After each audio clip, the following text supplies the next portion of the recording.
Okay, now we will start with our next topic. हमारा next topic है power factor improvement.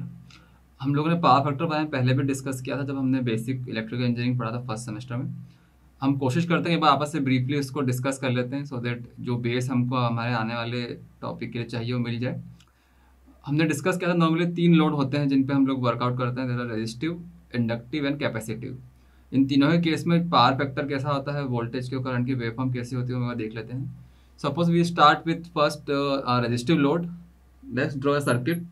हम एक AC supply लेते हैं और एक प्योरली रेजिस्टिव लोड लेते हैं। Let's resistance is R, source का वोल्टेज का वैल्यू वी एस वोल्ट है और करंट जो रेजिस्टेंस को सप्लाई कर रहा है ये सोर्स वो आई एस है। Now since resistance has a property to oppose current, वो करंट को अपोज करता है, बट एसी और डीसी में जो रिस्पॉन्स आता है हमारे रेजिस्टेंस का वो डिफरेंट नहीं होता है। तो जो आउटपुट वेवफॉर्म हम लोग रेजिस्टेंस के केस में देखेंगे, इस केस में जब आप ड्रॉ करेंगे करंट को और वोल्टेज को in terms of time and magnitude, the waveform we will get is similar to this. The first cycle of voltage waveform will be similar to this. 0 पे स्टार्ट होगा, at angle pi हमारा first half complete होगा and at angle 2 pi हमारा second half, it is negative cycle of our waveform will be completed. जब हम current को भी draw करेंगे साइमल्टेनियसली, विल नोटिस कि current and voltage both are in synchronism. दोनों का ही 0 at the same point start होगा, both will reach their peak at the same time at 90 degree angle. Again दोनों का 0 सेम टाइम पे आएगा and the same process will follow with the infinite time duration जब तक ये चलता रहेगा। तो resistor does not give any power factor और पावर एंगल इररेस्पेक्टिव ऑफ किस तरह का सोर्स आपने दिया है। Hence the power factor is always unity, always 1 in case of resistive load. But in general जो हमारे डोमेस्टिक लोड होते हैं, इंडस्ट्रियल लोड होते हैं, कोई सा भी लोड जो जनरली होता है, maximum loads are inductive loads. तो लेट्स अंडरस्टैंड कि इंडक्टिव लोड का बिहेवियर किस तरीके का होता है। We'll draw circuit again.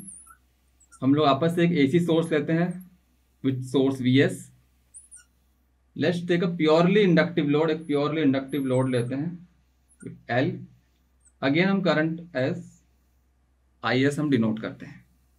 जब हम इंडक्टर के केस में हम लोग वेवफॉर्म ड्रॉ करेंगे तो हमको पहले एक चीज बहुत इंपॉर्टेंट याद रखनी चाहिए कि इंडक्टर की एक प्रॉपर्टी होती है that it always opposes the change in current. Change in current को इंडक्टर हमेशा अपोज करता है। अगर कभी भी करंट कांस्टेंट रहता है, inductor will behave like a short circuit.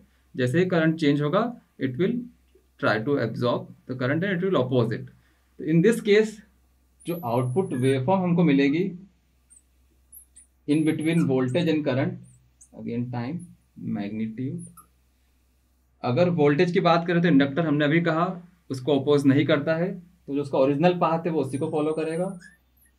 Okay, 0 पे स्टार्ट होगा, पाई पे पॉजिटिव हाफ कंप्लीट होगा एंड 2 पाई पे नेगेटिव पार्ट कंप्लीट होगा। But since current will face now the opposition from inductor, inductor की वजह से ऑपोजिशन फॉलो करेगा, ऑब्स्ट्रक्शन फॉलो करेगा। दिस दैट इज वाई हमारा करंट जो है उसका 0 लेट स्टार्ट होगा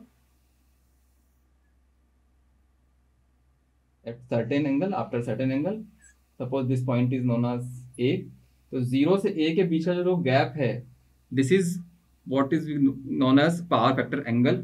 हम इसको फाई से डिनोट करते हैं नॉर्मली, और cosine of this angle is what we call power factor.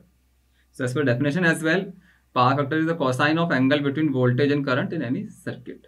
Power factor की एक और डेफिनेशन भी है that it is the ratio of active power upon apparent power, but conventionally हम लोग कॉस फाई को उससे डिनोट करते हैं। Okay, so in this case आपका हमेशा करंट जो है वो वोल्टेज से लैग करेगा। दैट्स वाई इस तरह के जो कॉम्बिनेशन रहता है उसको हम लोग लैगिंग पावर फैक्टर कहते हैं। The third type of element that we can use, जो बहुत रेयरली होता है हमारे सिस्टम में, ज़्यादातर इंडक्टिव लोड ही है, दैट इज कैपेसिटिव लोड। तो इन दिस केस हम अगर आपस से सर्किट ड्रॉ करते हैं, let's take a capacitor. Now unlike inductor, capacitor does not oppose the change in current. इस केस में आपका जो आउटपुट वेवफॉर्म रहता है, current has no obstruction, so it will follow its original path.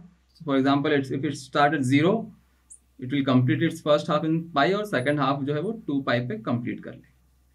But voltage इस case में lag होता है। ठीक है, For example, if suppose voltage will start from this point,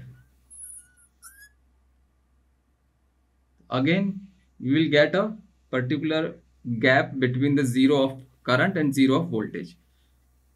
So this type of, again the power factor is cos phi. So this type of combination gives us leading power factor.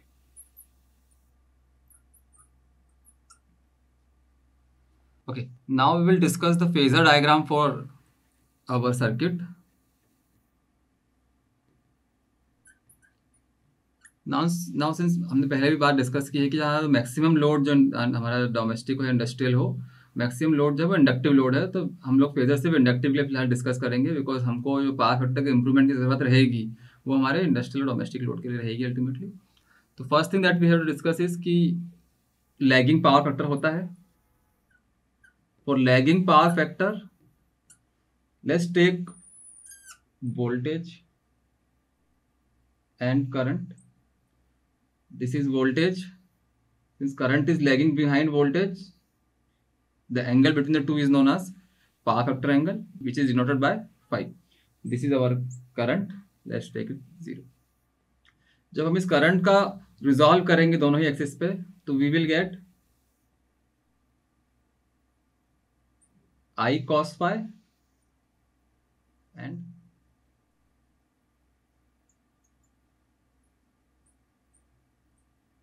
I sin phi.